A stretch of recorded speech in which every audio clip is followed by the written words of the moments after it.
5, 4, 3, 2, 1. Ignição de motores. Decolagem.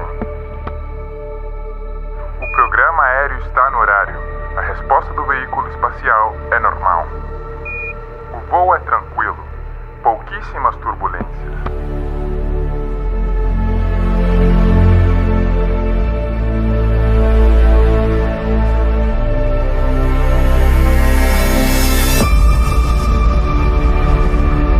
Contemple novamente este ponto. É aqui, é o nosso lar, somos nós. Nele, todos aqueles que você ama, que você conhece, que você já ouviu falar, cada jovem casal apaixonado, cada professor moralista, criadores e destruidores da civilização, todos os santos e pecadores da história da nossa espécie viveram ali, nesse grão de poeira suspenso num raio de sol. Talvez não exista maior comprovação da loucura das vaidades humanas do que esta distante imagem do nosso minúsculo mundo. Viaje no tempo para descobrir como os eventos da história do nosso mundo sugerem que não estamos sozinhos no universo e que o nosso pálido ponto azul tem um propósito.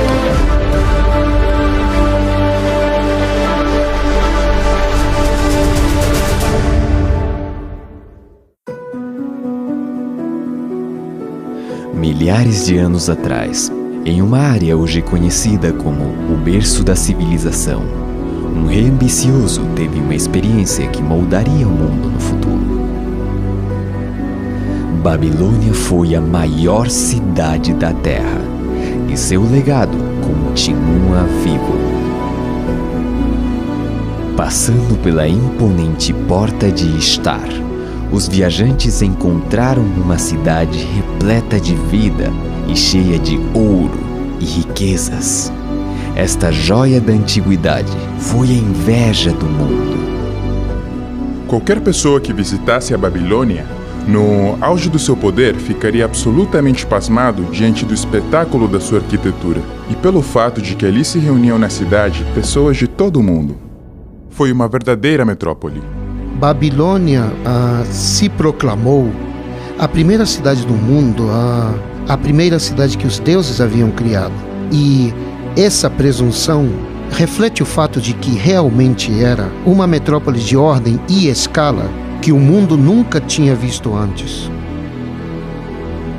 Certa noite, o rei da Babilônia, Nabucodonosor, foi despertado por um sonho incomum.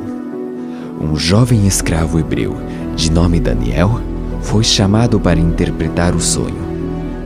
Daniel, como muitas pessoas no mundo antigo, acreditava que os sonhos eram significativos e que Deus se comunicava, ou os deuses se comunicavam através dos sonhos. E Daniel acreditava que o seu Deus, o Deus dos hebreus, sabia o significado e a interpretação deste sonho. Em seu sonho, o rei viu uma estátua gigante feita de ouro, prata, bronze e ferro, com os pés de ferro misturado com barro. Daniel revelou que cada metal representava um poderoso império, que começava com Babilônia como a cabeça de ouro. Ele previu com precisão o surgimento e a queda dos impérios.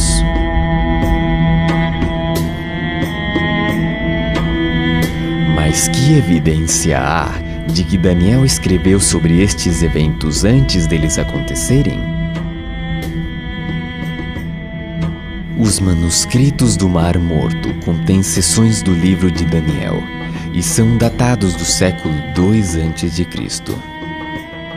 O historiador judeu Joséfo conta que os escritos de Daniel foram apresentados a Alexandre o Grande quando visitou Jerusalém no século IV a.C. E os estudiosos têm demonstrado que o aramaico usado no livro de Daniel se encaixa perfeitamente ao aramaico do VI século a.C. A primeira vez que ouvi falar sobre este sonho, devo admitir que estava cético. Me refiro a que é difícil acreditar que mais de 2000 anos de história humana foram antecipadamente relatadas num sonho de somente 150 palavras. E eu fui confrontado com a ideia de que ou estamos lidando com algo que poderia ser uma farsa, uma mentira, ou algo sobrenatural está em jogo. Daniel havia predito que um império representado pelo peito e braços de prata se levantaria para conquistar Babilônia. No auge do domínio babilônico, Daniel predisse que se levantaria um reino inferior.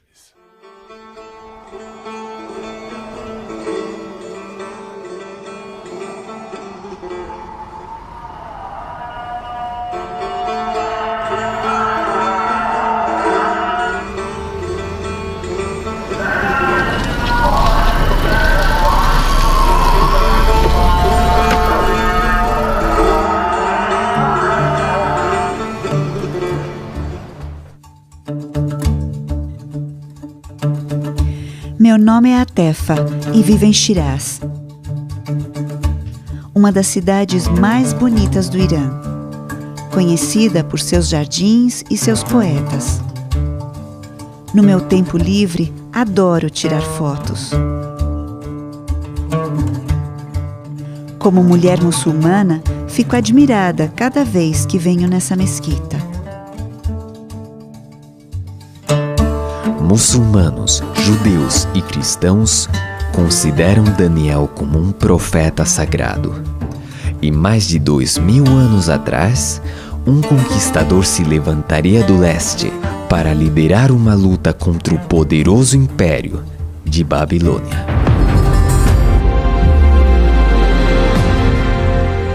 Por alguns anos, antes da queda de Babilônia, os babilônios sabiam que o rei do que eles chamavam Parso ou Pérsia, um homem chamado Ciro, estava conquistando grandes partes do mundo além das suas fronteiras.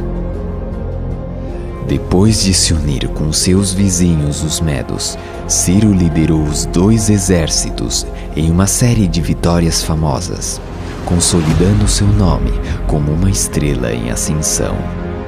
Mas essa ascensão não estaria completa sem a conquista de Babilônia. Heródoto retrata Ciro como o modelo de um grande conquistador e Babilônia como a maior conquista de Ciro, o prêmio supremo. E era o prêmio supremo porque era o osso mais duro de roer. Babilônia era uma poderosa fortaleza. Suas paredes maciças, de fosso profundo e imponentes portões impossibilitavam a conquista de qualquer força invasora.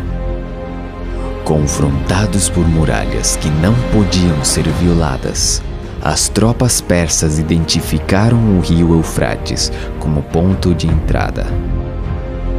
Desviando a corrente rio acima, as tropas de Ciro puderam marchar ao longo do leito do rio, por baixo dos portões, até o coração da cidade.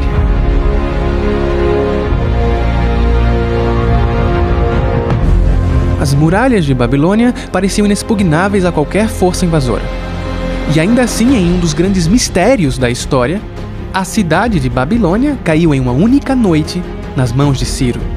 E só então, quando Ciro tomou Babilônia, é que o rei da Pérsia pôde se chamar de o rei do mundo.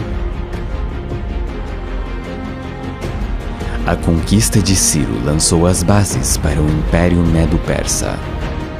Seus grandes complexos palacianos ainda podem ser vistos hoje. Quando percorro as ruínas dessas cidades antigas, sinto uma forte ligação com o passado. Sinto que o legado e as mensagens do passado continuam vivos hoje.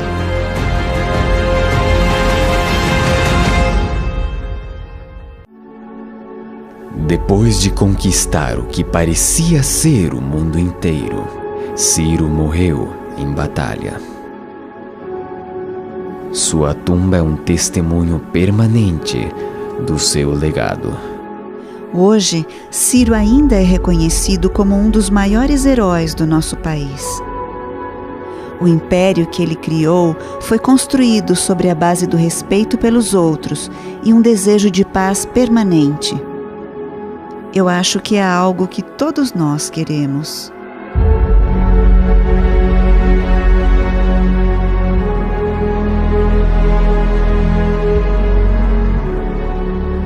Quando os reis da Pérsia morriam, seus corpos eram enterrados aqui. Sua altura significativa era um símbolo apropriado de seu domínio e força.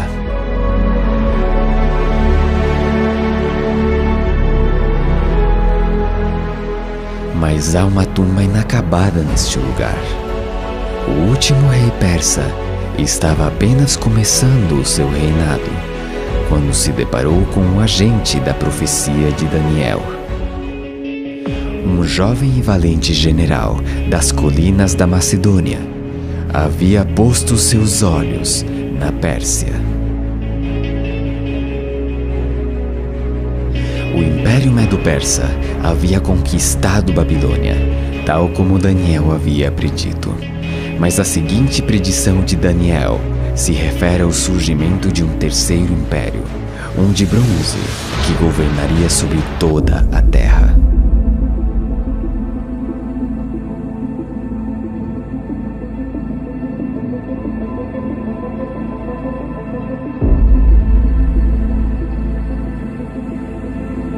Escalar aqui é uma espécie de tradição que passa de pai para filho. Temos rotas fáceis, com rochas pequenas, mas também temos as rochas grandes. A mais alta tem 250 metros. Sentimos medo ao escalar, mas é assim que se desfruta mais. Antes de subir, costumo respirar profundamente. É tranquilo lá em cima. Dá para sentir a solidão.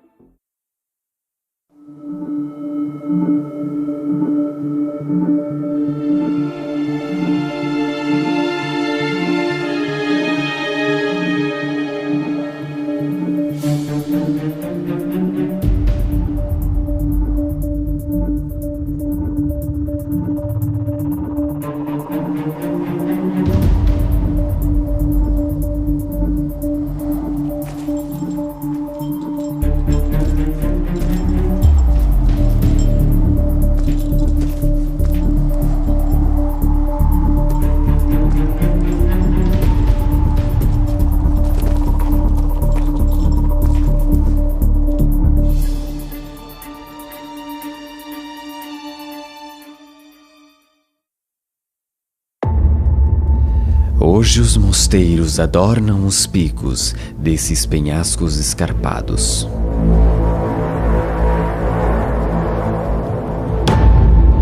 No século XIV, um monge solitário chamado Varlan escalou essas rochas íngremes para construir um mosteiro. Sob o olhar atento de um monge, existe uma pintura representando uma figura-chave da linha do tempo de Daniel: Alexandre o Grande.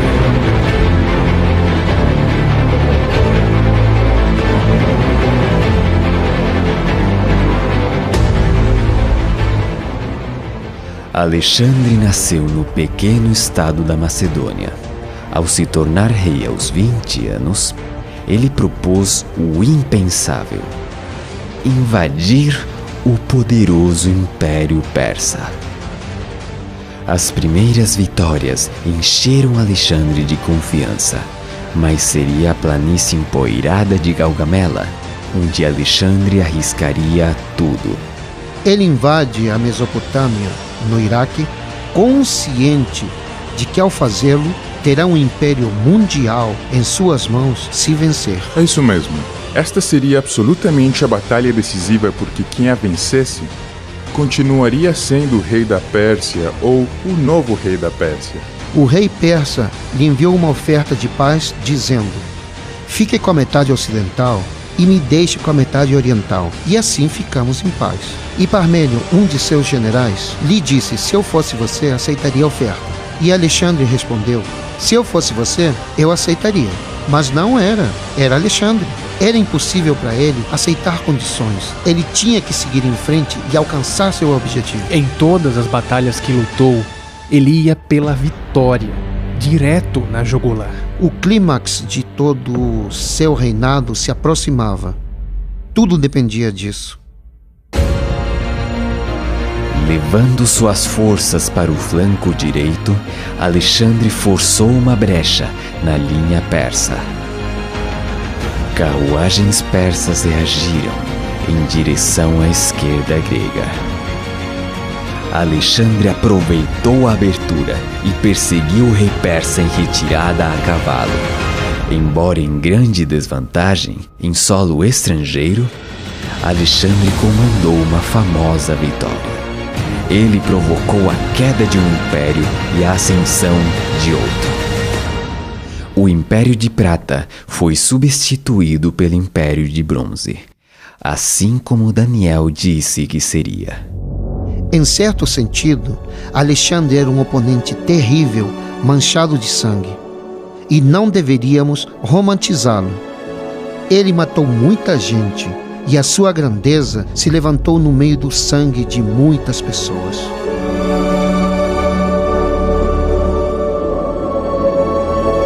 Alexandre se estabeleceria em Babilônia, no antigo palácio do rei Nabucodonosor. Mas ao refletir sobre suas conquistas, chorou, porque não havia mais terras para conquistar.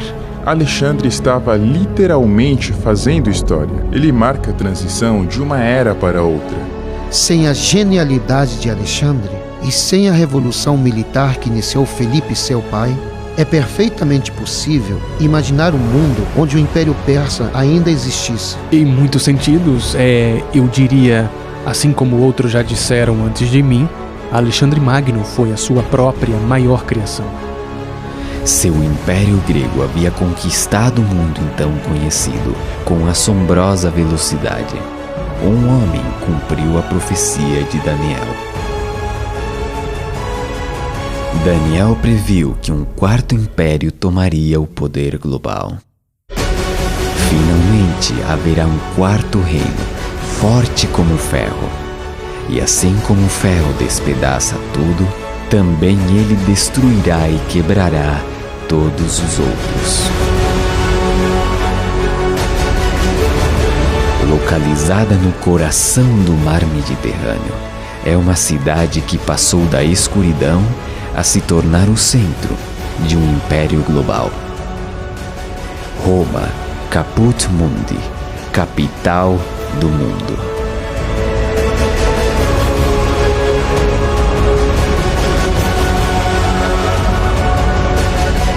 As maravilhas arquitetônicas continuam de pé, símbolos permanentes de força e ambição.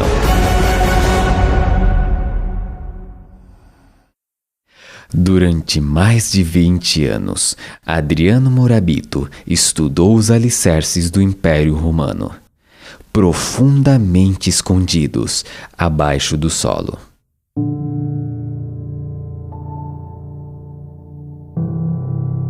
Muitas pessoas vêm a Roma para visitar o que está acima do solo, mas há muito mais abaixo da terra. Roma era uma mega cidade do passado. A grandeza do Império Romano é devido à rede de estradas que foram feitas para conquistar os diferentes territórios e à construção de aquedutos adequados para cada cidade. Foram construídos aquedutos que possibilitaram o crescimento da cidade. E também se construíram estradas, as quais foram essencialmente, em outras palavras, como uma espécie de rede através do território conquistado. Existe um ditado muito conhecido que diz que todos os caminhos levam a Roma. Mas creio que seria melhor dizer que todos os caminhos saem de Roma. As estradas romanas levavam suprimentos e soldados para os confins do império, provocando carnificina e brutalidade por onde passavam. Quando as tropas ocidentais atacam, eles se gabam de quão poucas baixas foram infligidas. Quando Júlio César foi para Gália, ele se gabou de quantos havia matado. Mas o derramamento de sangue não estava restrito a terras estrangeiras. Os espectadores se reuniam no Coliseu para ver como milhares de pessoas eram assassinadas violentamente. Em muitos sentidos, a arena é a instituição romana por excelência. Esta foi uma expressão de sua virilidade e de sua superioridade sobre o mundo bárbaro e sobre o mundo natural. No auge do Império Romano, aproximadamente 1 em cada 5 pessoas do planeta viveu e morreu sob o domínio do imperador. Suas fronteiras estendiam-se do norte da África até a Britânia. Por volta de 476 d.C., as invasões bárbaras tinham reduzido as fronteiras do Império Romano a um tamanho não visto em 6 séculos. Havia predadores nas fronteiras. Os romanos os chamavam de bárbaros. Muitos deles foram dominados pelos romanos e perderam completamente sua liberdade. E obviamente se ressentiram e odiaram isso. Eles foram capazes de reagir e tomar posse de vastos territórios do Império Romano. Daniel antecipou que o Império Romano iria desmoronar por dentro. E quanto ao que viste dos pés e dos dedos, em parte de barro, em parte de ferro, o reino será dividido, por uma parte forte e por outra frágil. As tribos bárbaras dividiram o Império Romano, e essas novas nações estabeleceriam as bases para a futura Europa. Para os europeus, Roma era o fantasma que não desapareceria. E quando o imponente governo dos Césares desmoronou, havia pessoas que queriam restaurá-lo. De certa forma, poderíamos argumentar que o Império Romano nunca caiu realmente. E que nós, como europeus modernos, somos apenas os romanos atuais. A próxima predição de Daniel era que os reis e rainhas europeus procurariam reparar o império dividido por meio de alianças matrimoniais. Quanto ao que viste do ferro misturado com barro de lodo, misturar-se-ão mediante casamento, mas não se ligarão um ao outro, assim como o ferro não se mistura com o barro. À medida que o século XX se aproximava, muitos dos poderes políticos da Europa estavam vinculados por alianças matrimoniais. Mas as disputas familiares arrastariam a Europa através de 2 guerras mundiais. Milhões pereceriam à medida que líderes ambiciosos procurassem ressuscitar um império europeu. Determinados a nunca permitir que a Europa mergulhasse em outra guerra sangrenta, os líderes mundiais se uniram para assinar tratados de paz, abrindo caminho para o desenvolvimento da União Europeia, mas a tensão continua. Desde que as fronteiras abertas foram amuralhadas, os medos sociais e religiosos se espalharam pelas ruas. A desigualdade econômica, o desemprego crescente e o extremismo político estão ganhando terreno. Está claro, o ferro e o barro não se misturam. O sonho de Daniel contém 7 elementos proféticos: Babilônia, Medopérsia, Medopérsia, Grécia, Grécia, Roma, etc. E desses 7 elementos proféticos, 6 deles já aconteceram. Agora basta a força da lógica e das probabilidades que sugerem que, se 6 dos 7 elementos proféticos já ocorreram, é muito provável que o 7º também ocorra. Daniel predisse que o ouro da Babilônia passaria em mãos de outro. Que o império de Ciro chegaria ao fim.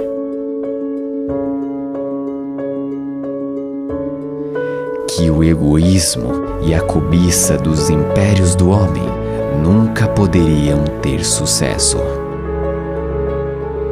Que a força e a brutalidade do Império Romano encontrariam seu rival. Que suas fronteiras se fragmentariam, que seriam divididos internamente, e que os esforços para unir-se contra a palavra de Deus continuamente fracassariam. O elemento profético final é uma pedra cortada sem o auxílio de mãos. Essa é a maneira que Daniel expressa uma intervenção sobrenatural que golpearia a imagem nos pés de ferro e barro. Isso significaria o fim de todos os reinos terrestres e que Deus estabeleceria finalmente seu próprio reino eterno. Hoje, o nosso pálido ponto azul está posicionado no final da linha do tempo de Daniel. Ele antecipou que durante o tempo da Europa moderna, Deus retornaria à Terra para estabelecer seu reino eterno.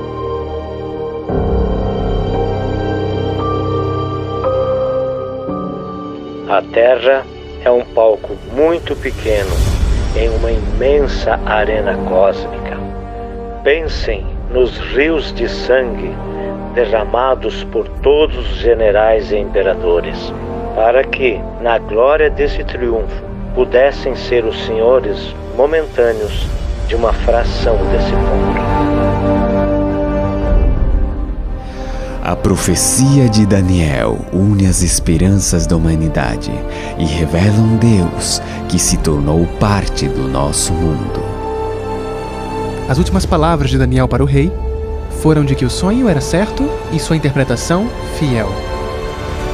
Nossas vidas são muitas vezes caracterizadas por coisas que não são certas nem confiáveis. Enfrentamos o futuro com ansiedade e confusão. Mas toda essa narrativa sugere fortemente que a história humana e nossa história pessoal estão indo em uma direção. Que na verdade existe um propósito, uma esperança e até mesmo um destino. Milhões se perguntam se há um Deus lá em cima, observando a nossa terra girar em direção a um futuro sem sentido. Mas em nenhum lugar a realidade de Deus é mais evidente do que nos escritos de Daniel. Sua extraordinária revelação da história dos impérios mundiais desafia a razão e o acaso. Ele fala da mão de Deus, guiando a história do nosso mundo e do próximo reino que há de se estabelecer.